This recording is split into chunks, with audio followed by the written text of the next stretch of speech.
My Lord and my God, I firmly believe that you're here, that you see me, that you hear me. I adore you with profound reverence.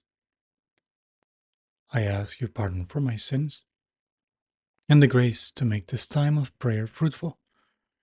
My Immaculate Mother, Saint Joseph, my Father and Lord, my guardian angel, intercede for me.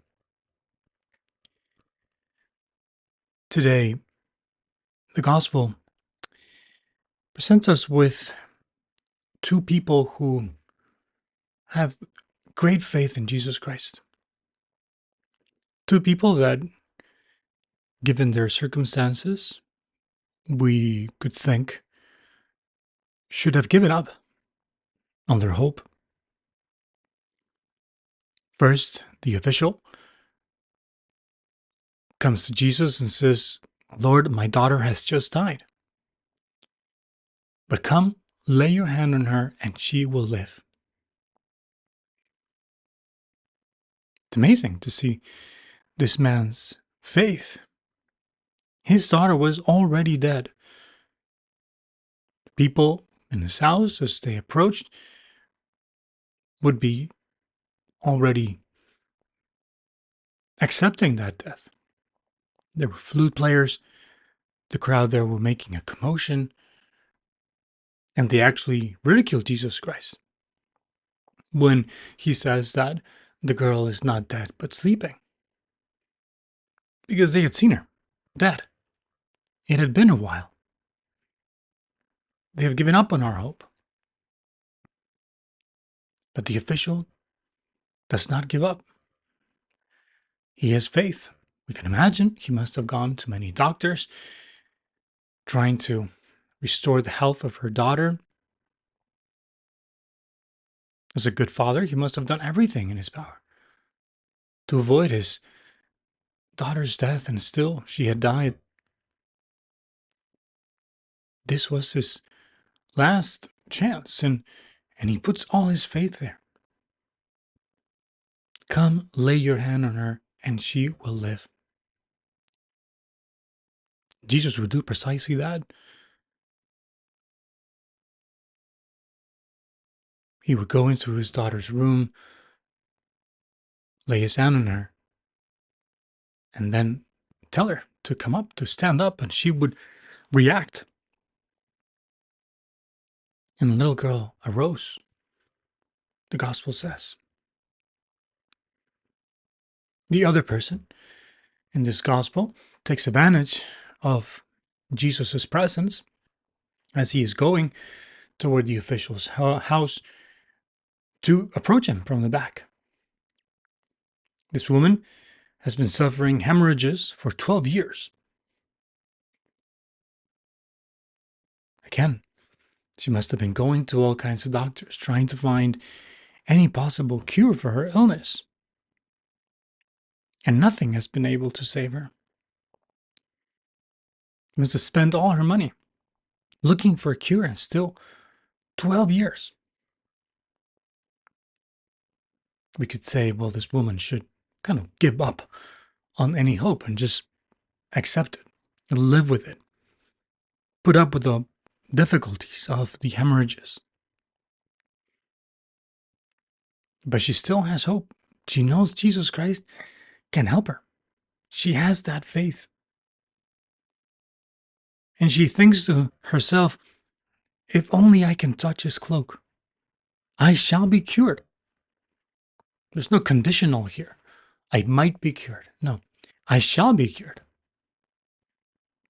She doesn't even attempt to interrupt Jesus Christ or ask him personally. She doesn't feel like she can do that. But if she can only touch his cloak, she has this great hope in Jesus Christ. And she does precisely that, touches his cloak, and she is healed. Immediately, the hemorrhages in her body disappear. And our Lord, realizing this power that has left him, turns around and says, courage, daughter, your faith has saved you. From that hour, the gospel tells us, the woman was cured. Two examples of faith in Jesus Christ and what he can do. Two examples of hope that never gives up. The death of the daughter on one side that seemed irreversible. 12 years of suffering, terrible illness, many doctors on both sides. No possibility. And still they have faith. A faith that doesn't abandon, a hope that is always there. And you and I need to have the same faith. Our Lord Jesus would say to us in another occasion, ask and you shall receive. Seek and you shall find. Knock and the door shall be opened. But this doesn't mean that the moment you start seeking, you will find. Or the immediately after you ask, you will receive. Or right after you knock on the door, it will be open immediately. Because sometimes we can have a little bit of that tendency. We're asking our Lord for things that we need, right? Sometimes for ourselves, sometimes for others, a loved one that is ill, a son, a daughter, a friend that is suffering, something that we realize the country needs. And it seems obviously something that, hey, we need it now. Just like this woman must have thought as she was suffering her hemorrhages, Lord, I need to be healed now. I mean, I'm suffering tremendously. Whereas this man was seeing his daughter slowly die on him. He must have been thinking, I'm praying probably, Lord, heal my daughter. But it doesn't happen immediately. 12 years for this woman. After his daughter's death for this man. And they don't give up. Just like you and I should not give up. After we've prayed for months or years for something to happen and it doesn't happen. After we've tried over and over again to accomplish something in our spiritual life or in helping somebody. Or as we see the country or society go down and down and things getting worse. Let's not lose hope. Let's not think it's over. Let's not think, well, our Lord is not listening to my prayer. Of course he is. He hears you. He knows what's in your heart. Keep asking him. Keep showing him how much you want it. Keep going out of your way to look for it. All of that will help our Lord to be convinced of what you need. But then trust, have faith. He knows his time. He knows when it is best for you to receive that. He knows how it's going to happen. All we can do is ask and persevere. All we can do is keep showing our Lord how much we want it.